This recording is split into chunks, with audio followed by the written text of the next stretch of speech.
And people were seeing Jesus on the fourth day, and they were thinking Jesus Christ is late. But he was not late. He knew he is the source. He is the source of life. He is the only one who can give back life when it is lost. Lazarus was dead.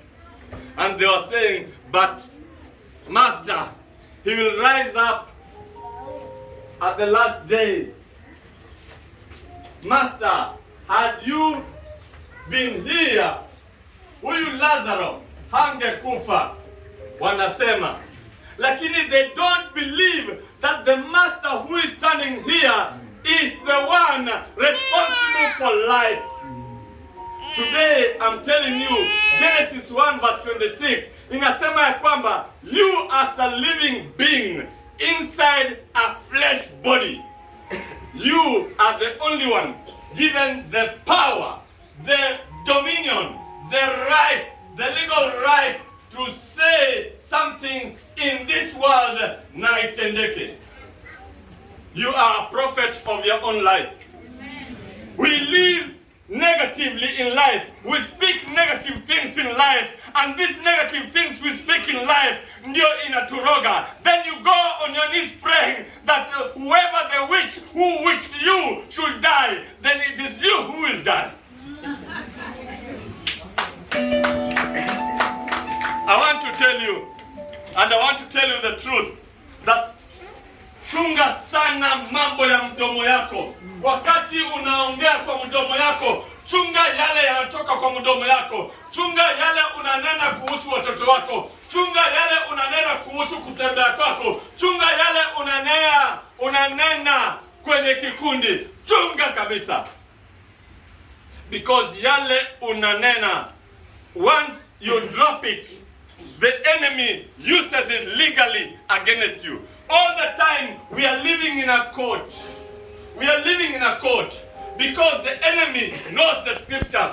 You see him tempting our Master Jesus Christ in the wilderness. Jesus says, it is written. It is written.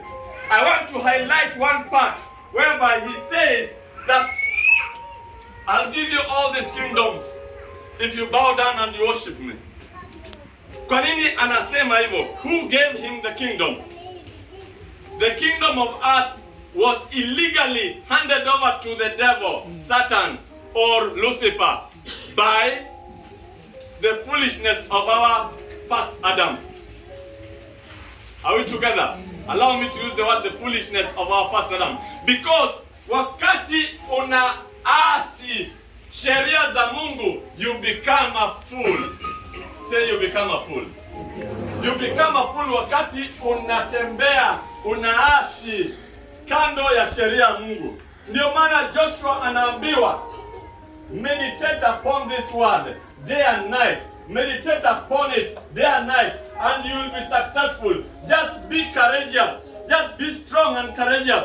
And where is the strength coming from? From the word of God. Meditate upon it without deviating left or to the right, front or behind. Don't deviate, and don't add even tone la neno hapo ndani. Sawa? And if you live, I'm now talking about righteousness. Seek ye first the kingdom of God and his righteousness. I'm not talking about righteousness. And righteousness is only found when you live according to the manual, the word of God.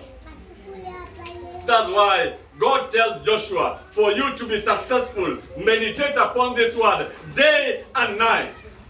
And I want to bring to you closer those who have gone ahead of us. Because for you to succeed, look at that person who has gone ahead of you. How did that person succeed? And I want to bring you the story of the prophet Elijah. And I want to bring you the story of King Solomon. And I want to bring you the story of those who have gone ahead of us and have seen the fruits of this salvation. Amen? Amen. So I want you to be with me. Now I'm turning from preaching to teaching now. Praise the Lord. Amen. Giving. Solomon. 1 Kings 3 verse 4. 1 Kings 3, chapter 3. We want to read from verse 4 and we want to go down very quickly. The king went to Gibeon near Jerusalem, where stood the tabernacle and the bronze altar, to sacrifice there, so that was the great high place. He offered 1,000 burnt offerings on the altar. Solomon. How many knows King Solomon? King Solomon is the son of King David. Now, a time like this, the first day of the week like this, he knows that in the kingdom of God, one of the keys you have to press, one of the keys you have to have for you to be successful is the key of giving. You have to have a heart of giving for you to be successful in the kingdom of God. And then he goes there, and without anybody asking him, he gives 1,000 bulls. 1,000 bulls. 1,000 fat bulls, cows. Ng'ombe kubwa, ile iko na nini kubwa. Mwili kubwa, pembe kubwa, ng'ombe kubwa. Niliwaambia saa hiyo ng'ombe inapatikana 60,000 shillings. Are we together?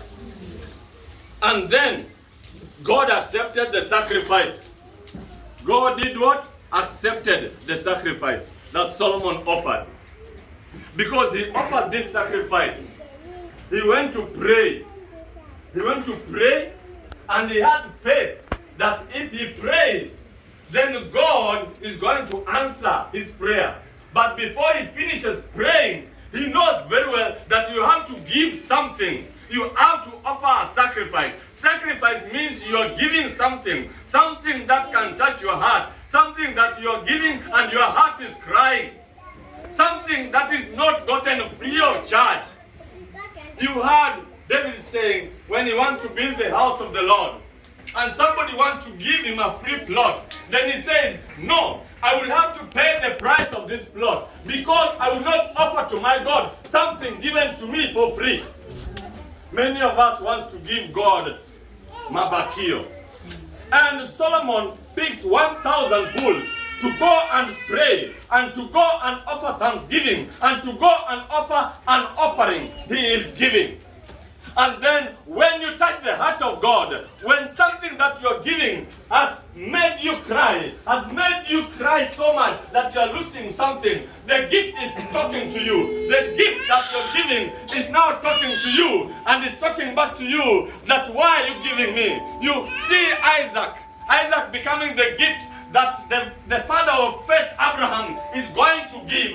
God tells Abraham, I want your only son, Isaac. I want you to give, to sacrifice your only son at the age of 100 and above. Your only son that I gave to you. I want you to give that son back to me.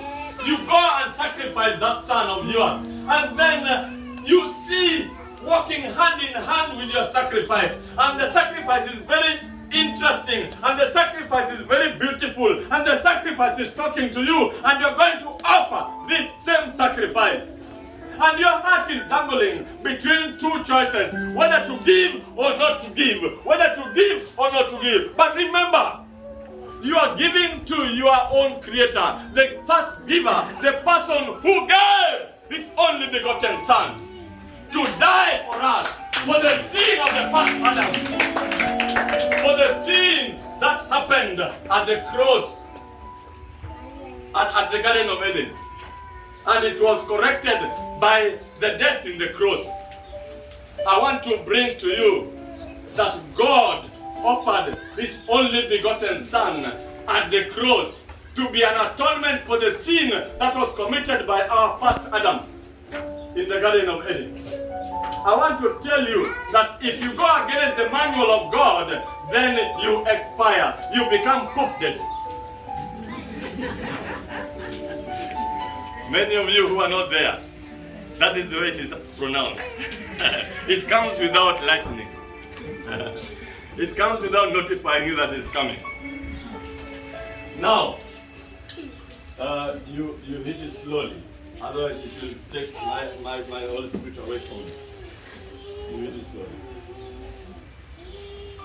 I want to tell you that when God saw the sacrifice of King Solomon, then in the night God came and spoke to Solomon that Solomon, I've seen your sacrifice. I've seen the 1,000 bulls that you've offered to me, and I've seen and heard your prayers. I see your heart. We are serving a God that sees what is happening inside of your heart. Right now, I can see Mama here, and I don't know, as a human being, I don't know what is happening inside her heart. But we are serving a God that knows what is happening inside her heart, that knows what is happening to you tomorrow. A God that knows everything. The only God that is all-knowing, that is everywhere, He is also here. And then God asked Solomon, what can I give to you? And then Solomon says, I am young, I don't have wisdom. And my father has just handed over the throne to me. And I'm young, I don't know how to rule these people. And I want now the knowledge, the wisdom to rule your people, the wisdom to judge. Solomon was not yet rich. He was not yet rich at all. He only had his father called David, but he didn't have any property. I want to tell you that he could have asked a lot of these nice things you see with the children of Nyali driving. He could have asked a lot of riches, a lot of wealth. He could have asked that God destroys all those enemies the father had. He could have asked a lot of things because David was always fighting.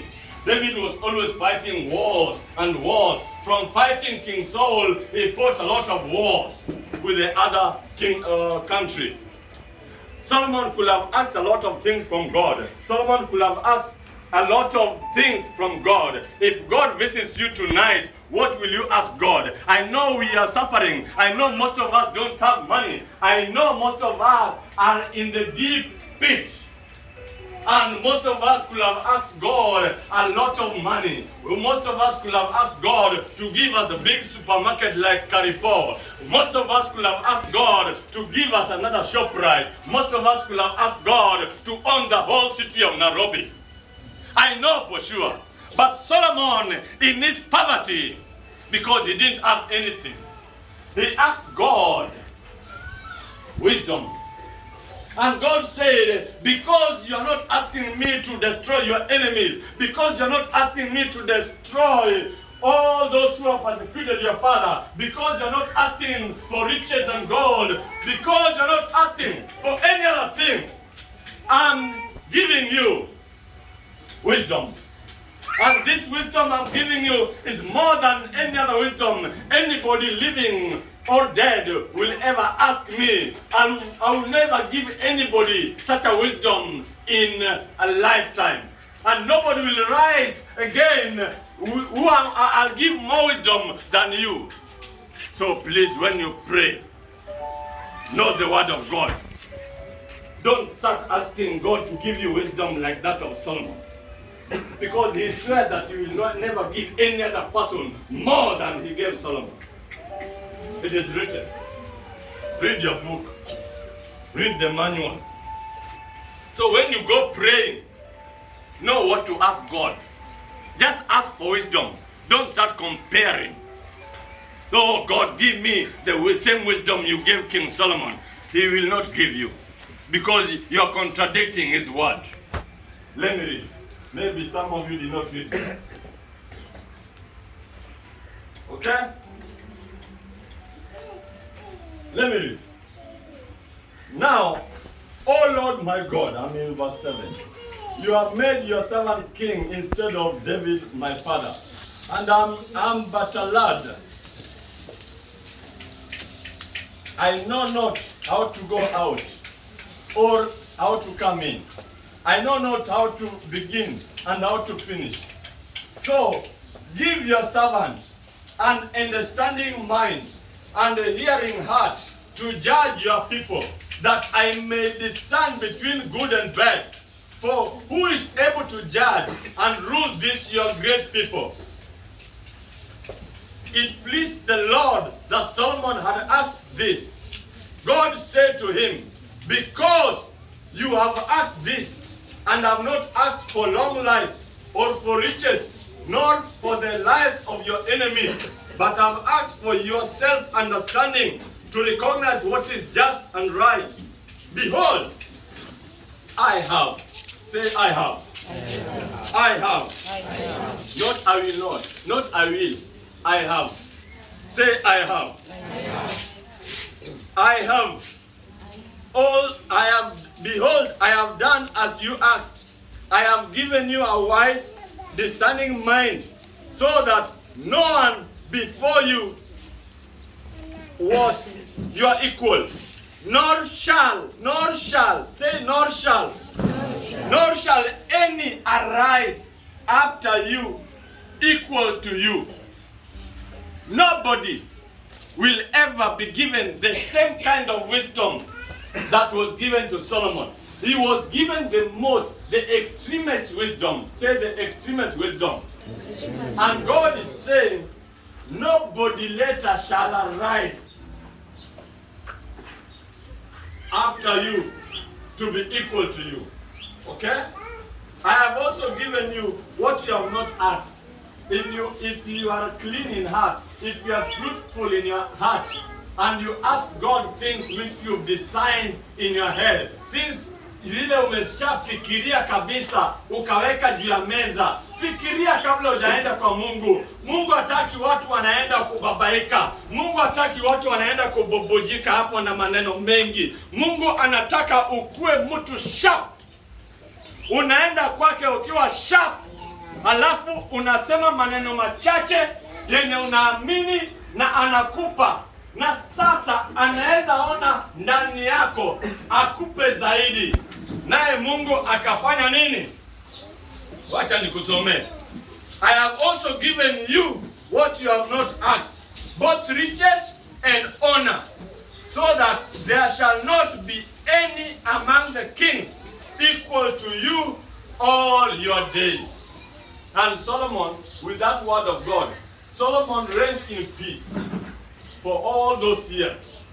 Unlike King David, who was fighting wars, Solomon reigned in peace, and people were coming from everywhere to praise the wisdom that God gave to Solomon, to praise the kind of honor that God had put upon King Solomon. So the Bible says, God is the King of kings and the Lord of lords. So, where do you belong? Our King is the King of kings and Lord of lords. What does the word Lord mean? The word Lord means the honor of everything. The honor of everything. The word King means the ruler of the kingdom. So if you are a king, you are a king with a small k. You are a Lord yourself with a small l. Meaning whatever the king owns, you have access. Say, I have access. Whatever the king owns, because he owns the whole universe, heaven and earth, and every other planet. Our king owns them.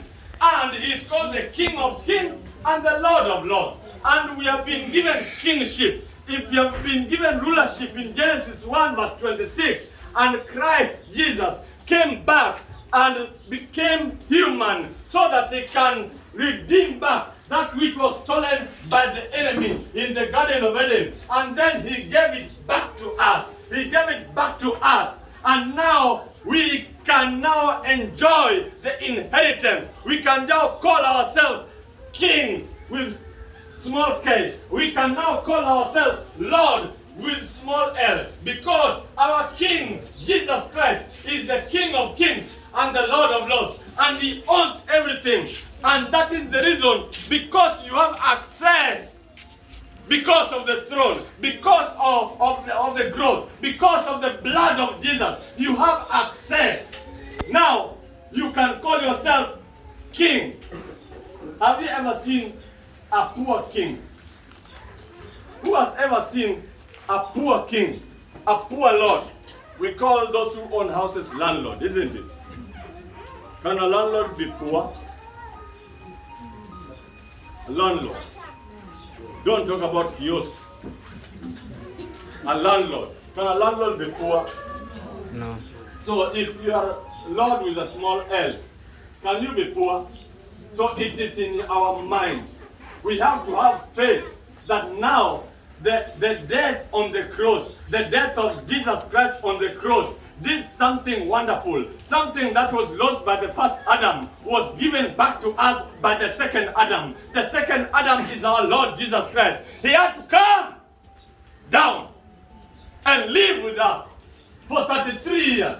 And then he had to be laid ransom on the cross so that the blood can be shed. Blood represents life. The life that Adam lost. And I told you, Adam was living. In as long as Adam was living for around 930 or 960 years, whichever, over 900 years, Adam was living dead. So he lost something. Adam lost something in the Garden of Eden after he sinned, after he transgressed against the manual. He lost something. And then this something, God has been walking around from the book of Genesis to the book of Malachi. God is now walking around to see a suitable mindset. Your understanding is very important to God. The Lord that we serve took so many years to work the plan around, in as much as it is written, the Lamb of God that was slain before the beginning. So that is in the spiritual realm. It has happened in the spiritual realm. Before the foundation of the world, he was already slain on the cross. So God is a master planner. Our God is a master planner. He knows I'm creating mankind. And this mankind is going to sin. And this mankind is my friend. Because this my friend is the one who is going to extend the rulership of heaven to be on earth. That is why God said in Genesis 1 verse 26, that now the rulership of earth, we are giving to them. Did we read it? Can we go and read it again? The rulership of earth, we are giving back to mankind. Somebody read. So, the work plan of God was already done in the spiritual realm before the foundation of the world. Now, it awaited to be done in the physical realm. And after 5,000 years, then Isaiah 9 verse 6, and to us a child is born, and the government will be upon his shoulders, and he will be the Prince of Peace. He will be the Almighty God, everlasting Father. Now read for me Genesis 1 verse 26. That is what Jesus came to give you back. And then he said, now the kingdom of God is here. Now you go and preach what the kingdom of God can do. That is the great commission that has been given to us. Now, I've returned to you what you lost. I've returned to you what you lost as mankind in the Garden of Eden. You lost it. You sold it to the devil. And then he came. And then he died. He shed his blood on the cross of Calvary. He was whipped because of our transgression. He bled. He suffered because of our transgression. This other religion. You know, Christian, let me tell you, Christian is not a religion. Jesus did not bring us a religion. Jesus brought us something called the kingdom.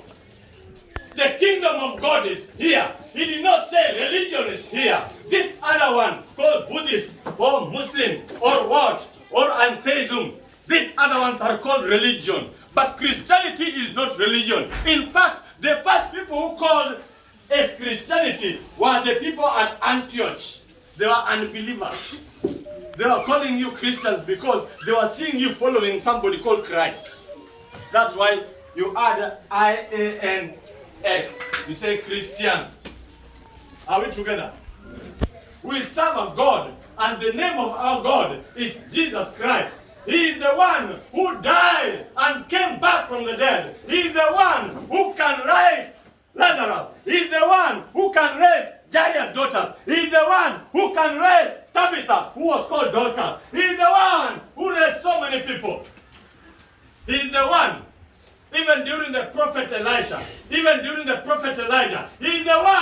who commissioned the raising of the dead.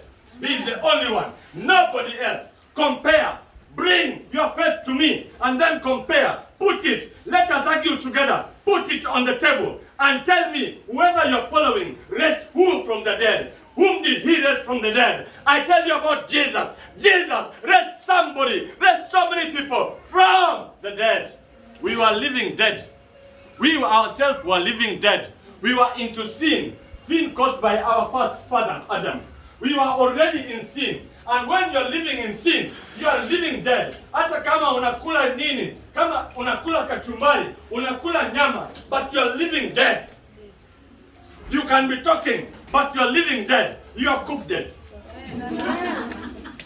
I'm telling you the truth. I want somebody to read for me Genesis 1 verse 26. Read it.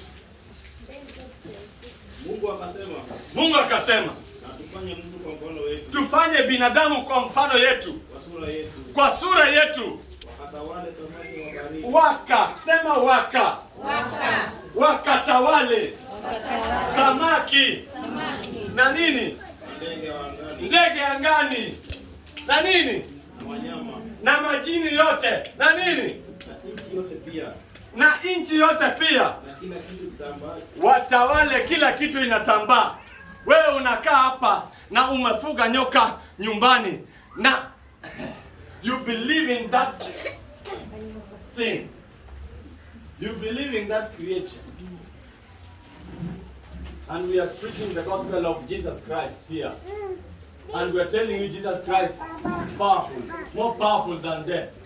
He is the only person you can put on the table, and you'll find that he's the only one who has raised many people from the dead. Don't bring me any Buddhist here who has been brought from the dead in Buddhism, in Islam, who has been brought back from the dead. Nobody. I want to tell you categorically today that let your faith be strong. Let your faith not wingle. We are having the faith as the key in the kingdom, and we are serving a God who is looking at your faith. Any little faith, he call it mighty. A little faith like the mustard seed. He enjoys seeing that kind of faith. He enjoys seeing that. And what is faith? Faith is not believing that today I'll live here and I'll cross the ferry. That is not faith. Faith is what you believe when you are in critical condition, critical situation. I told you example of faith. When Elijah is praying and the prophets of Baal, 450 prophets of Baal and other 400 prophets of Asherah who are under Jezebel are around, and all the Israelites are around, and Elijah is praying. And Elijah told Ahab, because of things that Jezebel was doing, killing the prophets and spoiling the name of Jesus Christ. You know, when I say Jesus Christ in the Old Testament, I'm referring to the book of John 1:1. The Word. In the beginning was the Word, and the Word was with God, and the Word was God, and nothing was created in the beginning without Jesus. Amen. And Jesus is the Word of God. Amen. I want you to know who I'm preaching about. I want you to know without fear or favor who I'm preaching about. I'm preaching about the same Jesus that sees three men inside the fire. He sees 3 men inside the fire. The 3 men have refused to accept other religion. They have refused to accept other religion. And they are in the fire. They'll say, throw us in the fire. We will still worship Jesus Christ. Throw us in the fire. And the fire is heated more than 14 times. It's heated with petrol. I want to tell you the truth. These men accepted that they will not worship any other religion apart from the name Jesus Christ. They will only recognize Jesus Christ. And they were put in the furnace of fire. And what happened? When they were being thrown like this, men who have gone to the gym were holding these 3 men and they were throwing them inside the fire. And fire consumed the heavyweights who are throwing these 3 men. Fire consumed them. We serve Jesus Christ, the living God. The one you can have faith in. The one that can remove you from any difficulty you have in life. The one who can rescue you if you believe. Amen. Faith. source of salvation. You cannot be saved if you don't have faith. That is an example of faith. That is the definition of faith. I tell you the truth. 450 prophets of Baal are surrounding, and they have 2 bulls. They have 2 bulls they want to select. Then Prophet Elijah gives them the chance to choose first. They chose the fattest bull. Then they start slaughtering the bull. Then they put on top of their altar. Then Prophet Elijah said, nobody should have kibiriti. Nobody should have paraffin. Nobody should come with petrol here. We want to see the living God who can bring fire from heaven above to consume the sacrifice. Are we together? Yes. I want you to be with me because I'm in another spiritual realm which I was not in before. I want you to believe in me. Believe that I'm preaching the word of Jesus Christ. I'm giving you the word red hot. Now, let me tell you something. These prophets of Baal were like the other religions you see today. They were like the Hinduism. They were like the Buddhism. They were like the Islamism. They were like all these other religions. The traditional healers you go to in the village. Whenever you go to in the village, you mix 2 things. Whenever you buy a car, you want to drive that car up to Kambani because you believe in another religion called witchcraft. That they have to put some kamuti inside the car. Until your house must be protected with some kamuti. They believe in another religion, which I want to stop today. Amen. Because my Lord Jesus Christ already finished. He said on the cross, it is finished. We serve a living God. We serve the Lord that will never forsake you. Even if you are passing through a lot, He says, His grace is sufficient for you. Don't give up. Don't lose hope.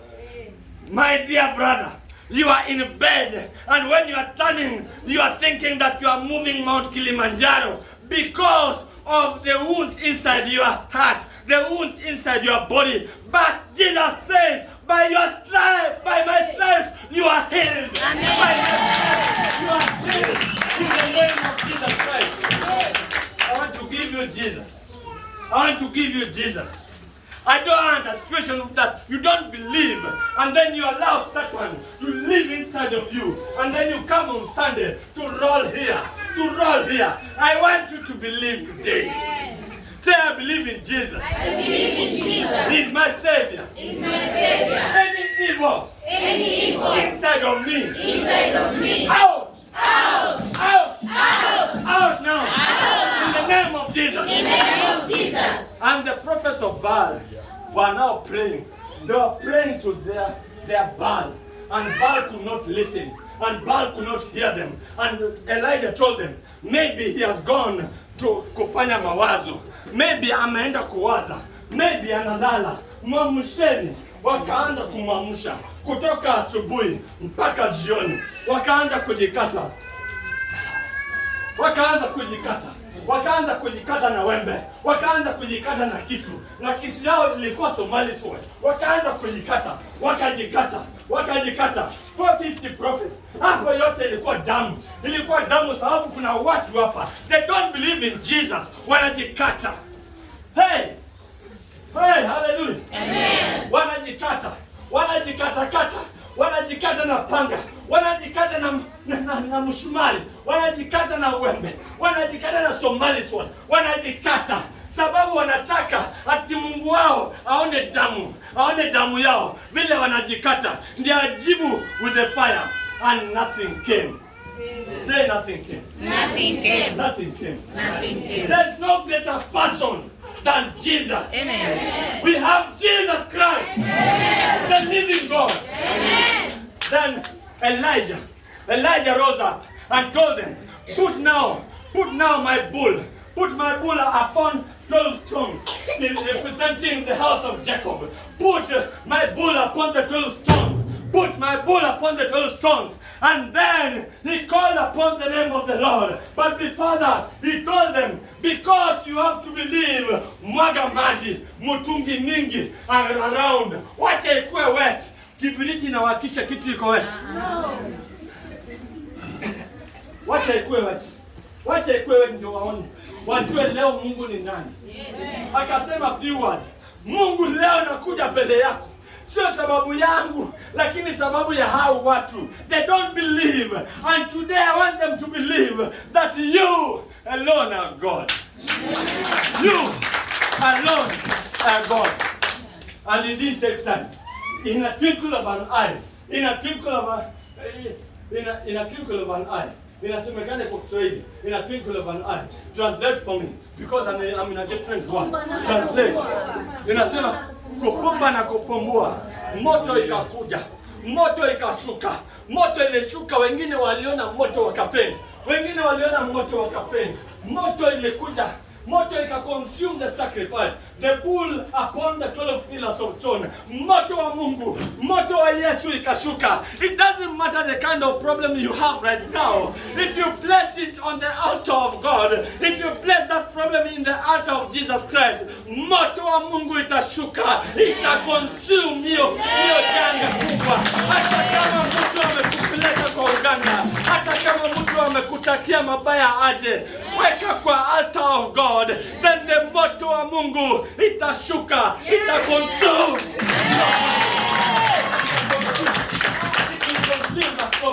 I tell you the truth, my brother, my sister, today, just believe. A little faith from you is what Jesus requires. Like a small dot like mchele hivi. That's what Jesus requires. That's the reason why Jesus went to that funeral and he was crying. Jesus wept because of your unbelief. There's a prayer you need to pray. That Lord, help my unbelief. Follow with me. Lord, help my unbelief. Help my unbelief. I believe that Jesus Christ is the Lord and my Savior. I will not serve any other God but Jesus Christ.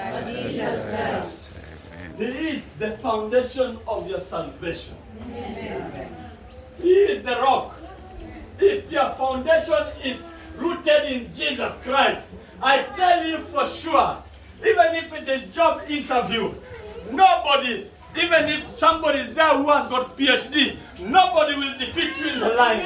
You will be called without applying that we have a vacancy here because you have faith in Jesus Christ. Amen. Faith is the strong key that you have to have in the kingdom of God.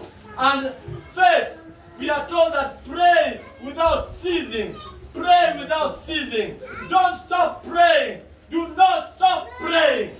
Pray at all the time, because your enemies are not fighting you with the flesh and blood. We don't fight flesh and blood. We fight against the principalities and powers of darkness in the heavenly realms. And you cannot fight this with a sword. You cannot. You have to go to Jesus Christ and plead the blood of Jesus upon any situation in your life. One day, I was called in a crusade in Anyiko. Anyiko, and this is going into the whole world because you see him recording there. In Anyiko, there was a Muganga, and that Muganga was killing people. Anyiko in Siaya County. Siaya County is in those sides of Nyanza. And there's a place called Anyiko, and it is near Yala Division. And then we went to this crusade, I and Pastor Baraza and the team were in this crusade. It was in 2015. And then we held this crusade from Sunday. We were going up to the other Sunday. And we started the home visitation. In the morning, we will rise up after a whole night of prayer. We'll rise up in the morning and we'll go into homes. We'll go visiting every home. And any word that we had in the homestead, and they were touching on this Muganga, and they were saying this Muganga has now become like Mfalme kwa hii Anyiko. He has become like a Mfalme there, because every family is looking upon hiyo Muganga kwa usaidizi moja au nyingine. Wengine wanaangalia huyo Muganga kwa kuua watu wengine hapo. I want to tell you, if you don't have faith, which is not wavering, suffering, then you cannot survive it. And then I want to bring you an example, one particular example of one particular pastor. The home, they had 8 sons. The home had got 8 sons, and the only son who was remaining was a pastor. And the other sons had been killed by this Muganga. And then this pastor heard that his enemies have taken him to that Muganga in Anyiko. He was living near the town center where we were holding the crusade. And from Sunday up to Wednesday, I had a dream. I saw a vision of a lightning coming from the clouds and destroying all the enemies that people are crying against.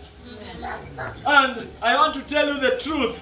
When it reached on Wednesday, before I reach Wednesday, let me bring you the story of this only remaining pastor. He had doubt, and then he said, he used a quotation in the Bible that when you have a conflict with somebody, then go to that person and sort the conflict before the person takes you to court. Then he used that verse wrongly. Then he went to that Muganga. He went to that Muganga and sat the Muganga down and told him, my enemies have brought me here to you. My enemies have brought me here. They paid money for you to destroy me. Then the Muganga told him, it is correct, it is true. They've already brought you and they've just left. And me, I am quick. I am quick into action. Nimesha koroga dawa na nikisha koroga hivi nikafunga na leso hivi, hakuna reverse gear. What did the pastor do? The pastor hakuwa na faith in the name of Jesus Christ. Because you who knows that Jesus Christ is everything, Jesus Christ is the foundation of our faith, Jesus Christ is the Alpha and the Omega, you who knows needs not to go that direction. Huyu alienda hiyo direction, na vile alimix mbili, basi alifika nyumbani na hiyo jioni akafa. Kwa nini alikufa? Because you cannot mix light and darkness. When light, and God saw, and God said, let there be light, and there was light. And God said that it is good. How can you mix darkness and light again when God has already separated? Then you are bound to die. Then the pastor died. Then we saw that, okay, surely this is what happened. And that made the people have believed so much. Even the clergy had now believed in that Muganga. And they were now going there. Walikuwa wanavuta mpaka watoto wao wadogo wadogo, wanapeleka pale, wawekwe kitu, wasalwe huko nyuma.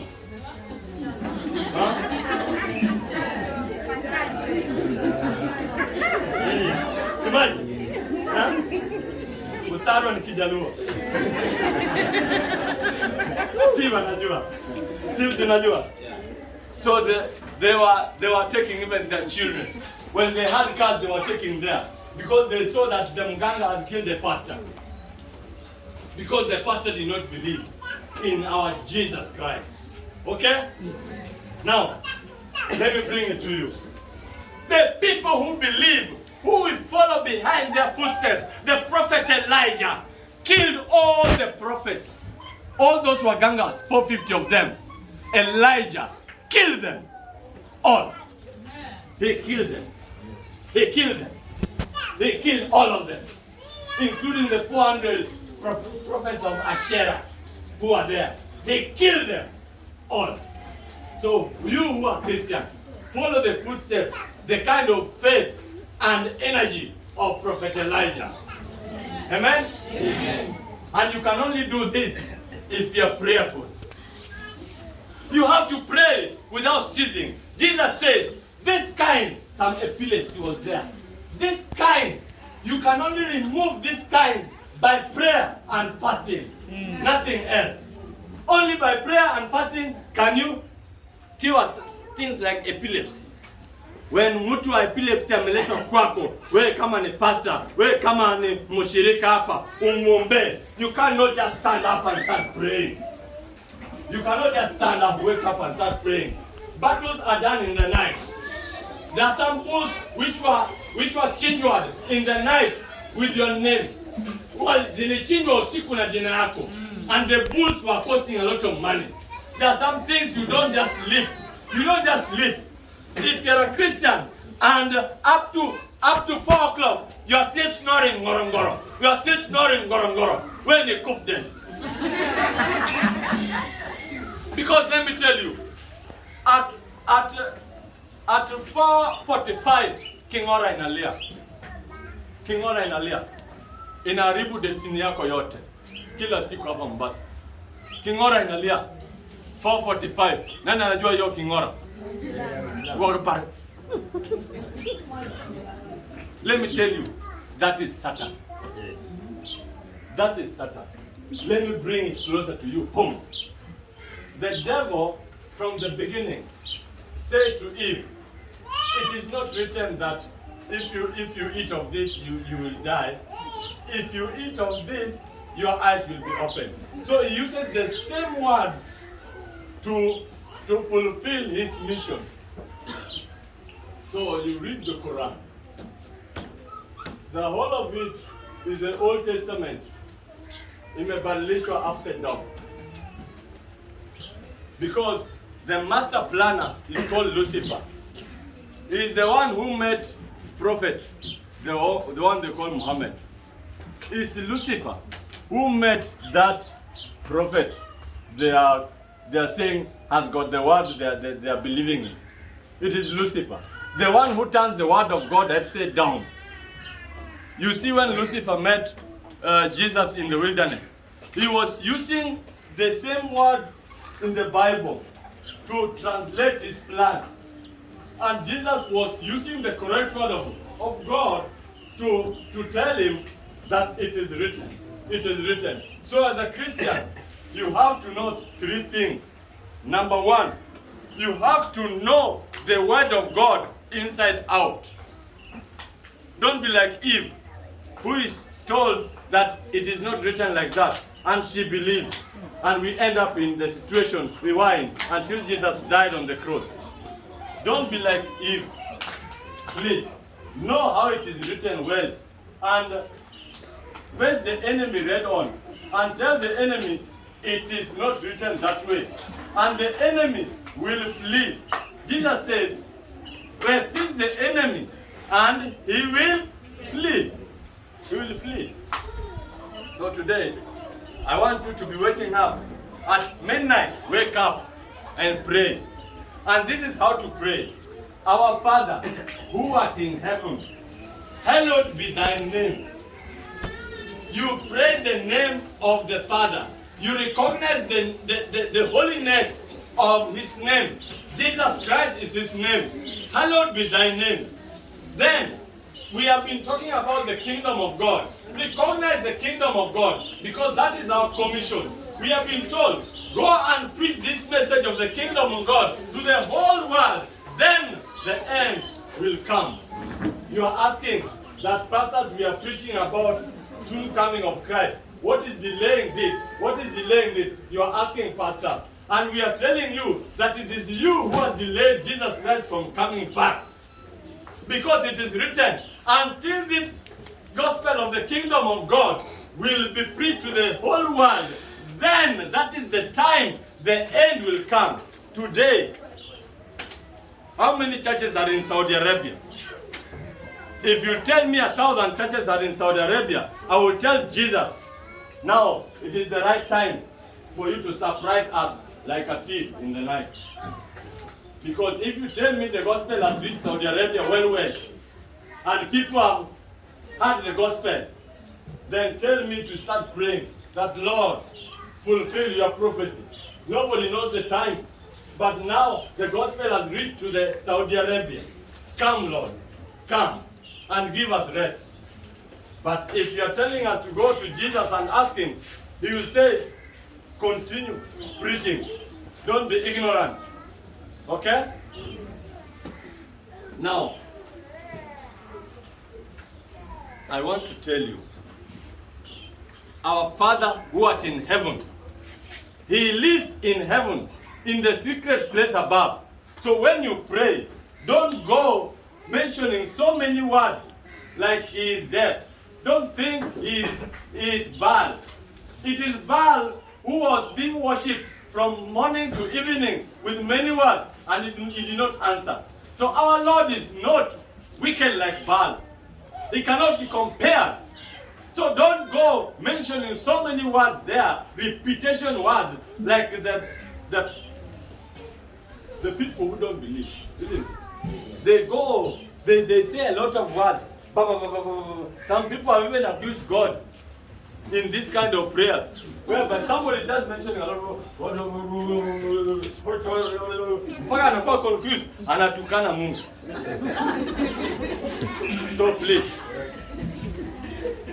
the Bible says, don't go kupayuka, mentioning so many words, and going on the street and holding your hand, on the streets. My friend, you are wrong. Your prayer will not be answered because you are contradicting the manual, the instruction given by God. And you can't go on the loudspeaker, on speaker. Huh? You're alone, you're not in the congregation. We use microphones so that person behind there can hear us. And the microphone should only be up to there. When we pray, we should not go on a horn speaker.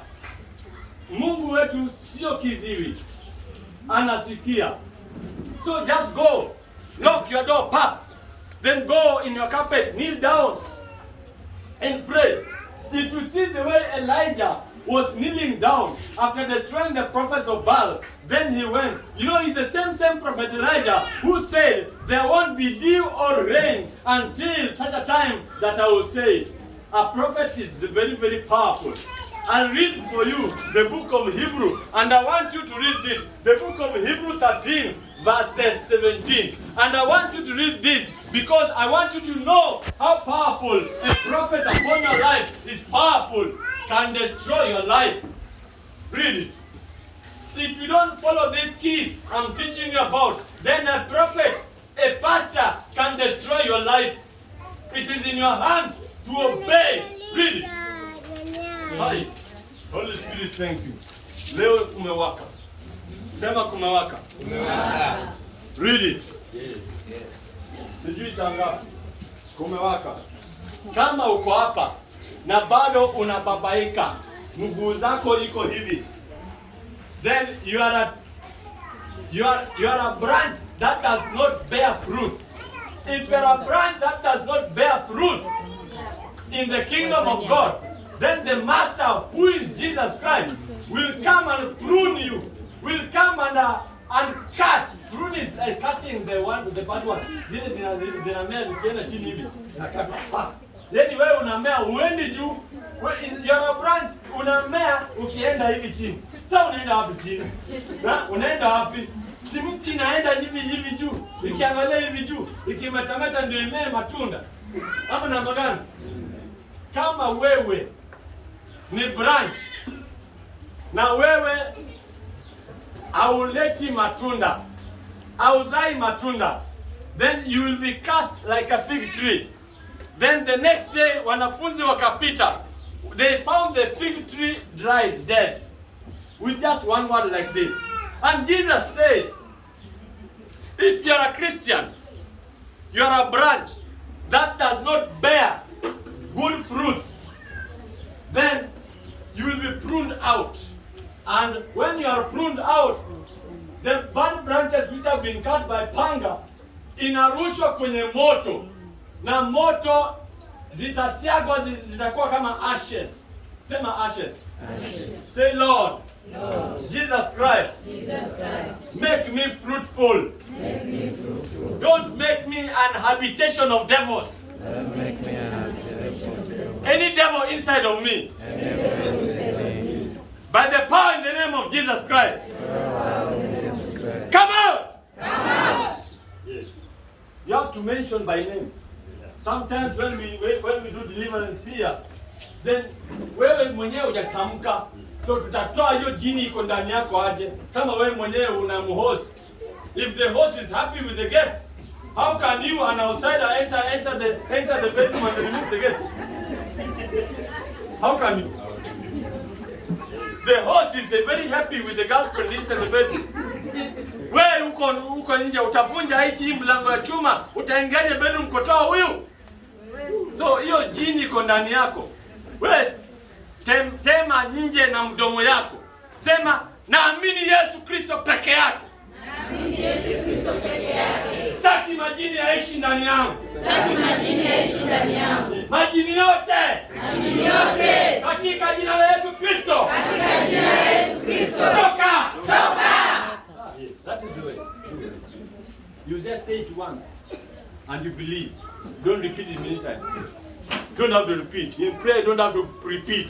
Repeat. Meaning ile ya kwanza you didn't have faith.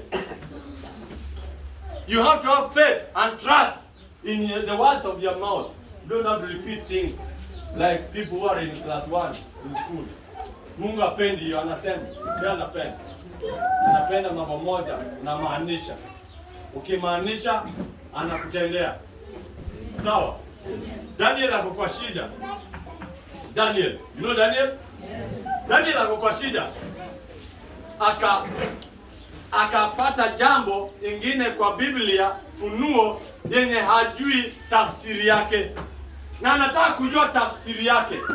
Akaenda kwa window yake. Alikuwa anaenda kwa window yake towards the east. Anapiga magoti chini. Prophets walikuwa wanapiga magoti chini namna hii. Namna hii. Alikuwa anapiga hivi.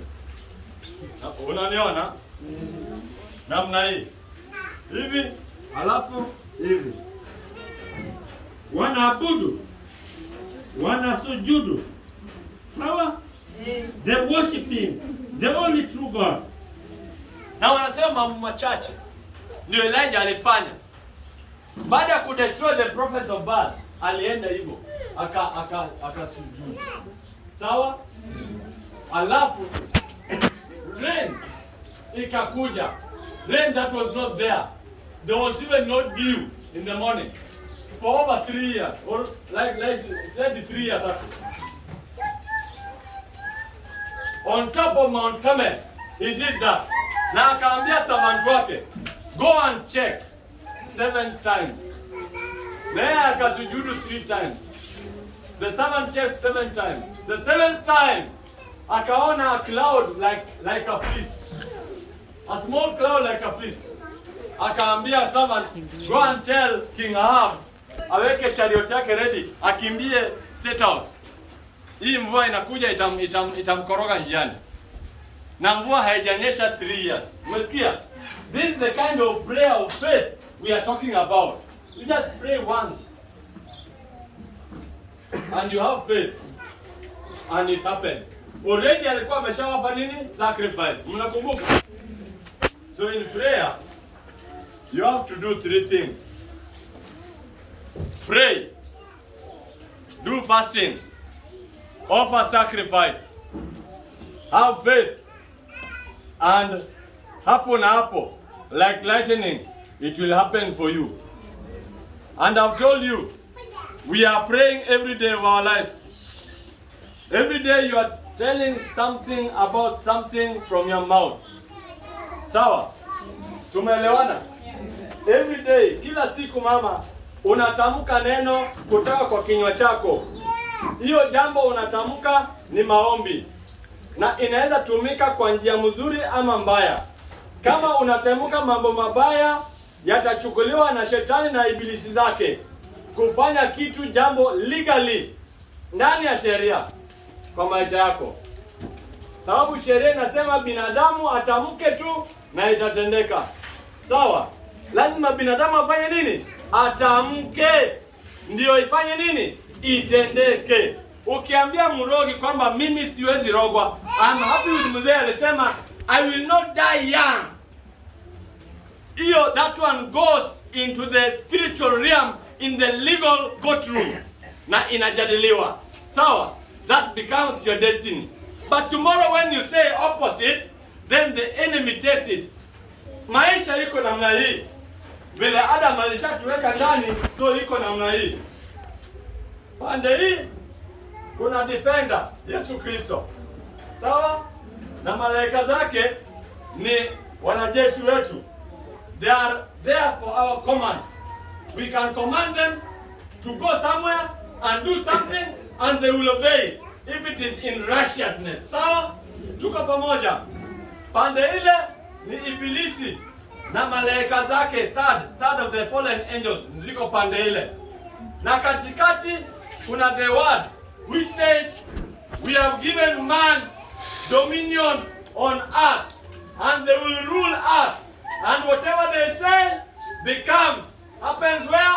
On earth. Sawa? Yo, Yesu akasema what you bound on earth is bound in heaven. What you loose on earth is loosed in heaven. Bado ni maandiko ile Genesis 1:26. Dominion. Sawa? In the kingdom. Kusema na kufanya nini? Na kutenda. Shauri yako wewe unasemanga nini?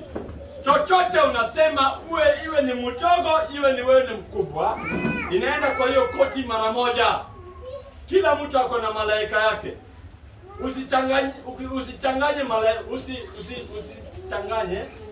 Usifanye malaika yako achanganyikiwe. Leo unasema I'll be successful, kesho kwa mka unasema I'm dead. Unachanganya malaika yako. Anasema kwa courtroom, huyo hata nimeshindwa na yeye. Jana alisema I'll be successful, leo ameamka akasema I'm dead. So unamchanganya. Ajui asimame na wewe vipi. That is why we die young. Our people perish because of lack of what? Knowledge. We die young because of lack of knowledge. Are we together? Yes. Don't die young. Be attentive to the word of God. What is the legal sentence in the word of God? Ni wewe binadamu useme na itatendeka. Kutendeka ni watu wengine watatenda. Because we don't fight against flesh and blood, but against principalities and powers of darkness in the high places. What do you mean? Umesikia? Koti iko. Wewe hujaienda kotini, kuna koti kila siku. Jambo ile unasema kila siku inaenda kotini. Na wewe hauko huko. Wewe unasemea hapa dunia. Hujui kama koti imekuwa kwa niaba yako. My friend, don't allow the defender of your life be frustrated. Jesus is weeping because he cannot defend you properly because you are wicked in your tongue. Your tongue is so wicked. How can he defend you? If your tongue yourself, you are killing yourself with your tongue. The tongue is the most powerful weapon on earth. Tulikuwa tunaona Iraq na Iran wanapigana na USA wakaingia ndani. Mwingine anatumia the Patriot, mwingine anatumia Scud. Amerika wanatumia Patriot. Iraq wanatumia Scud. So maisha yako imekuwa vita kama hiyo. Na wewe mwenyewe umeruhusu maisha yako ikuwe vita. Tafadhali. Hayo nasema sicheki. Leo unakataa Yesu. Kesho unamkubali. Kesho kutwa unapatikana kwa club. Una dance ndombolo. Nini mbaya na wewe? You make Jesus Christ cry. He is weeping because your life is imechocha. Umechocha maisha. Kiswahili ni ngumu. Saidia Mungu. Maisha yako umeweka imekuwa upside down. Leo siongee kuflet, mtu anatembea kichwa iko chini na mguu iko juu. Umeona? Mtu anatembea kichwa iko chini, mguu iko juu. Huyo mtu anatembea na anaishi. Maisha yetu imekuwa upside down sababu ya mdomo wetu. Sababu ya mdomo wetu. Our Father who art in heaven, hallowed be thy name. May thy kingdom come.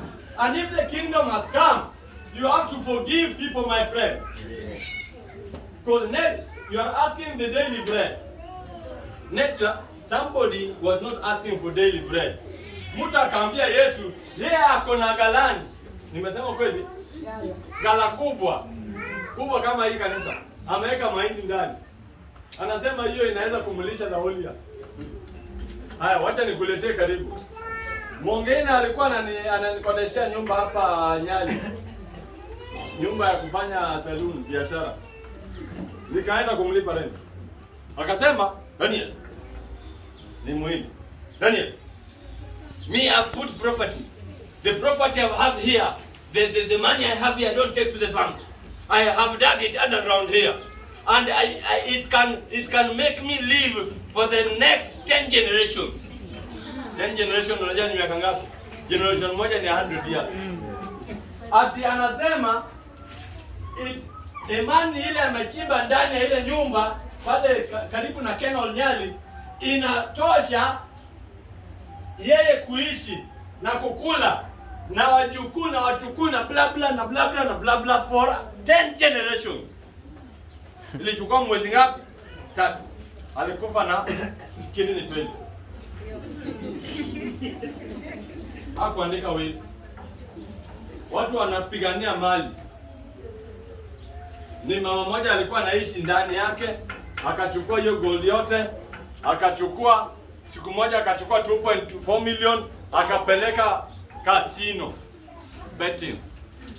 Ikakula yote. So I tell you my friends, if you live without Jesus, all that energy you are putting in creating wealth is useless. Put your wealth in heaven, where gambling cannot take it away. Tafadhali. Where malaya wako wa kando hata tokelezea wakati umekufa. Mimi pia niko na mtoto wake. What is that? Put your wealth in heaven. Kanisa tunajenga. Sasa mnaacha hekalu, manyumba zenu ziko namna hii. Ziko namna hii. Mnaacha hekalu inanyeshewa. Nyumba ya Bwana inanyeshewa. Mnajua wakati Mungu aliongelea mambo kama haya? How many years ago? Almost 4,000 years ago. Na tuko 2020. Mnataka Mungu aongee tena. Have you read the book of Haggai? Hii mnacheza na the word of God. Kila wakati mnaenda mnawacha hivi. But I want to bless you. I want to bless you. I want to bless your hands. And today as I finish, go and do the Lord's Prayer from midnight. Do the Lord's Prayer. And forgive those who are... Ulimsamehe. Ulimsamehe. Samehe wenye wanakukosea. Ndio maombi yako itasikizwa. Samehe wenye wanakukosea. Ndio sadaka. Sadaka iko wapi? Sadaka mmetoa hapa. Nani ameleta sadaka hapa na ako na maadui? Hajasamehe. Nani?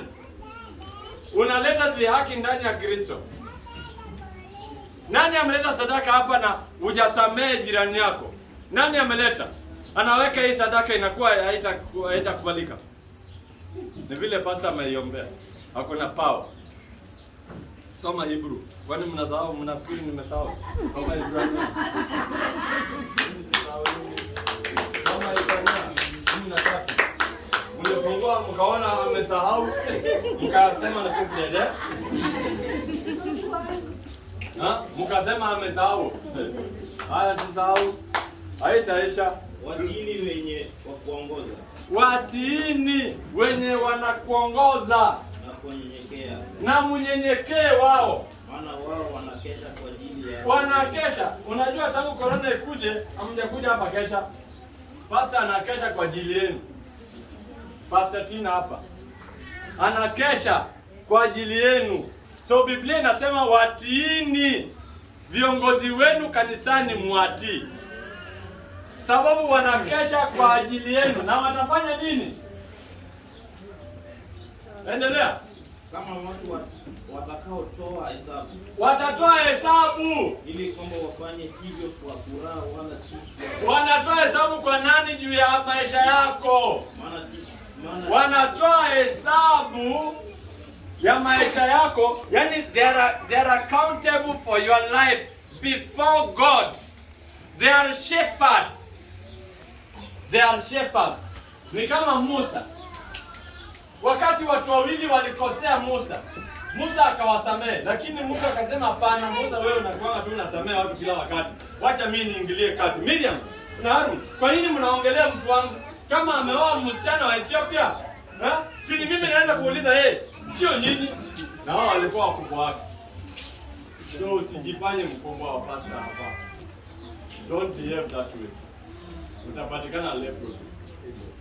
Miriam alichapa na leprosy. Baadaye hadi unakalia Musa muombe. Musa akamwombea. Mungu akamsamehe. Isikuwe hivyo, lakini ilibidi watoe sacrifice. Ilibidi watoe sacrifice. Hiyo ni jambo mzito sana. Hiyo ni jambo mzito. Usione kama mambo yako yataenda mazuri bila pasta wako. Sawa? Usione. Wengi wanasema siku hizi tunaenda direct work. Wewe. Hiyo ni Old Testament. Hiyo ni Old Testament. Hiyo ni Hebrew. 13 verse 17. Hiyo ni New ama Old? New. Baada ya Yesu kufufuka ama kabla? Baada, sio? Nimwambia mtasema hiyo ni mambo yalipitwa na wakati. Ni New Testament, mami. Kwa hivyo ikisemekana hii direction tunaenda, fuateni Pastor Tina. Kuwe kuzuri ama kubaya. Sawa? Bora anatamka jina ya Yesu Kristo aliye hai. Bwana wa Mungu aliye hai. Sawa? Na nataka watu wanauliza Mungu awapatie kibali ya deliverance. Naona wakati wa deliverance mnaacha pastor peke yake hapa anashughulika. Mimi unajua nimepewa tu prophecy na teaching. Anatosheka. Sababu sijaenda dunia mzima. Bado niende dunia mzima ndio nikuje niitishe ya deliverance. Sawa? Naenda tamka neno ifanyike mazuri kwa maisha yako.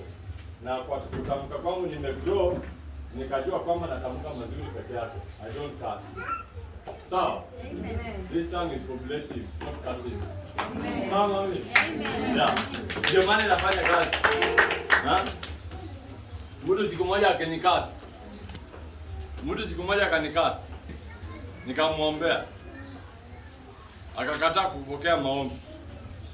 The same kasi alinikasi naye. Alikuwa kwenye pombe. Na mimi nashindwa kulienda aje. Mimi nikamwombea, akasema ameacha pombe nini. Siku akarudi. Alikufa kompia. Unaona? Mimi nabariki. Kama Musa. Anabariki Miriam na Harun. Lakini Mungu anasema, bwana, wewe wachanga kusamehe sana. Unajua ni Musa tu alikuwa anaambia Mungu hii hasira yako wachanga. Musa alikuwa anaambia Mungu hii hasira yako wachanga. Mungu amesema, Moses, I'm destroying all these people today. Moses akarudi, Mungu sasa ukitaka kudestroy watu, majirani watasema nini? Watasema hungeweza kuwafikisha Canaan ndio ukawa destroy. Sasa watakuamini kweli? Na Mungu akasema enyewe, let us go back. Nimewasamehe. Umesikia? Soma Biblia yako tafadhali. Namaliza. Our Father who art in heaven, hallowed be thy name. May thy kingdom come. Hapo ndio kuna righteousness.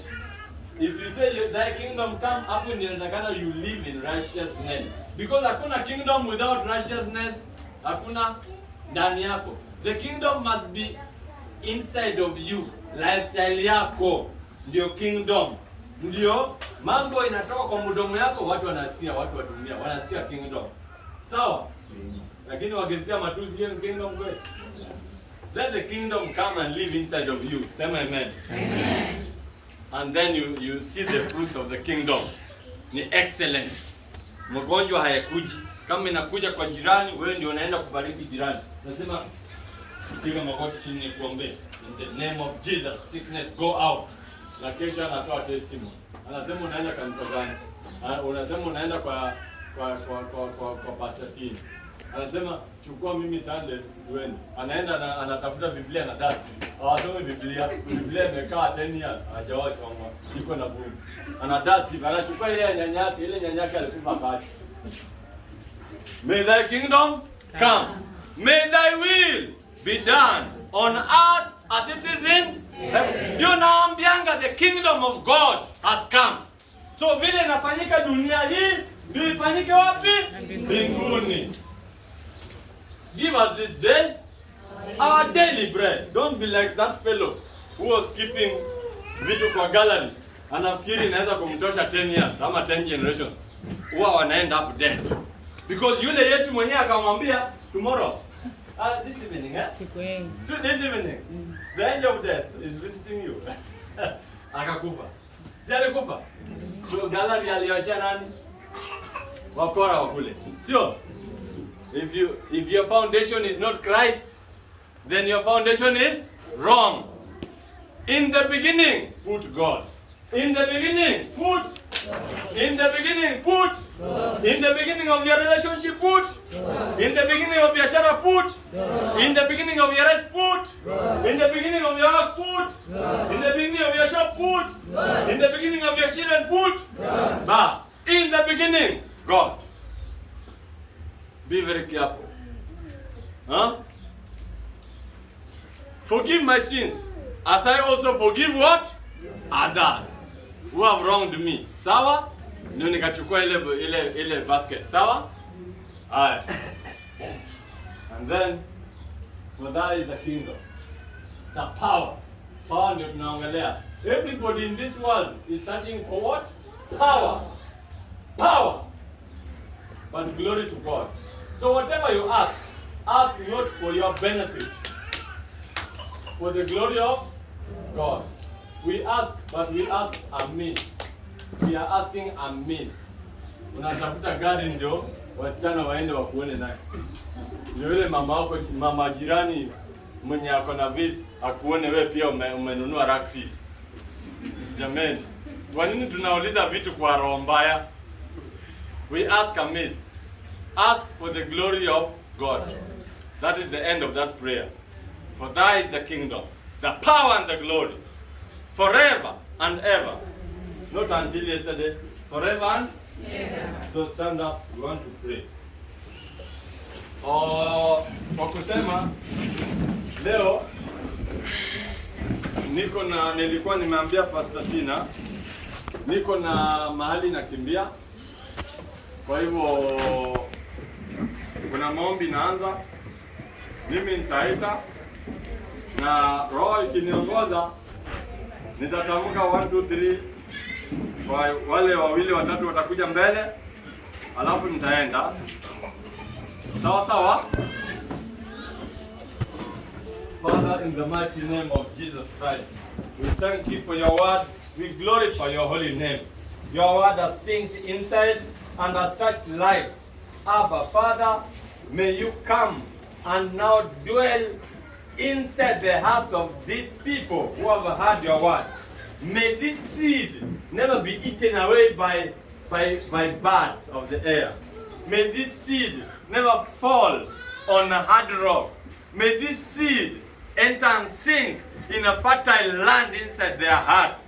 And may it grow, may it germinate and sprout up and grow until eternity. And let their minds be changed to your kingdom. And let them bear good fruits into your kingdom. Let the people see your character inside of them. Because now they have the mind of Christ, according to Galatians 4 verse 4. They have the mind of Christ now.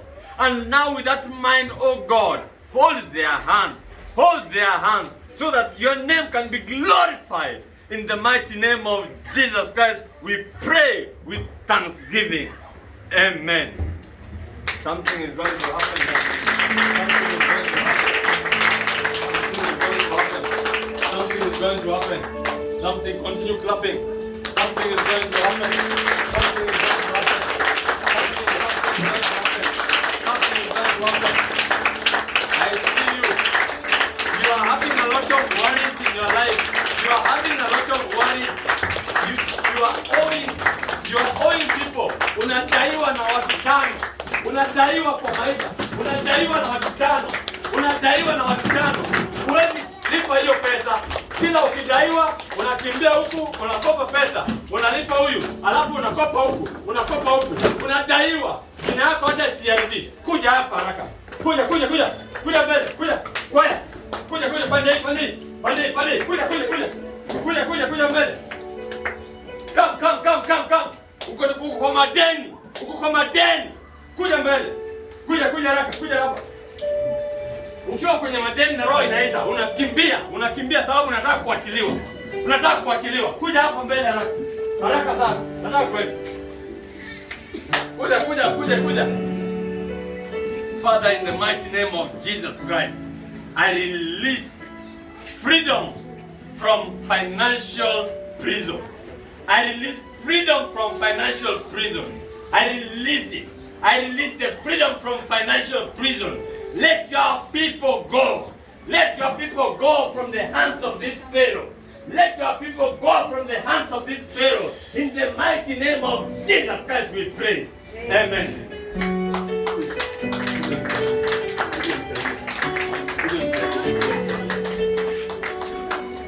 Father, in the mighty name of Jesus, may you put power into your anointing. Receive the power of the Holy Spirit to have financial prosperity. From today, handle money. From today, let these hands handle money. Handle money in abundance. Handle great money. Money you've never handled before. Have a breakthrough in your business. In the name of Jesus Christ. Father, Lord, in the mighty name of Jesus Christ, I declare breakthrough, financial breakthrough. Say financial breakthrough. Financial breakthrough. Say financial breakthrough. Financial breakthrough is your portion. Financial breakthrough is your portion. In the mighty name of Jesus Christ. You are free from madeni. You are free from madeni. Say, I am free from madeni. I am free from madeni. In the name of Jesus Christ. I will never beg. I will never beg. I will be lending to the people. I will never beg again. I will pay back all my loans. I will pay back everything. Kila kitu nadaiwa naenda kulipa. Mungu ananipa pesa saa hii. Hii mkono itashika pesa. In the mighty name of Jesus Christ. Amen. That devil of poverty, come out of my body. Come out of my body. Come out of my finances. Come out. In the name of Jesus Christ. Come out. Come out. Glory be unto your holy name. In the name of Jesus Christ. We glorify your holy name. Thank you for releasing them. Thank you for the financial blessing. Thank you. In the mighty name of Jesus Christ. Give you all the glory. Give you all the glory. You release them from their financial captivity. You release them. Give you all the praise. For you are holy. For you are faithful. For you are true. To your word, O God. In the name of Jesus Christ. Abba Father, we praise you. We glorify your holy name. King of kings and the Lord of lords. Be glorified. Be glorified. In the mighty name of Jesus Christ. Thank you.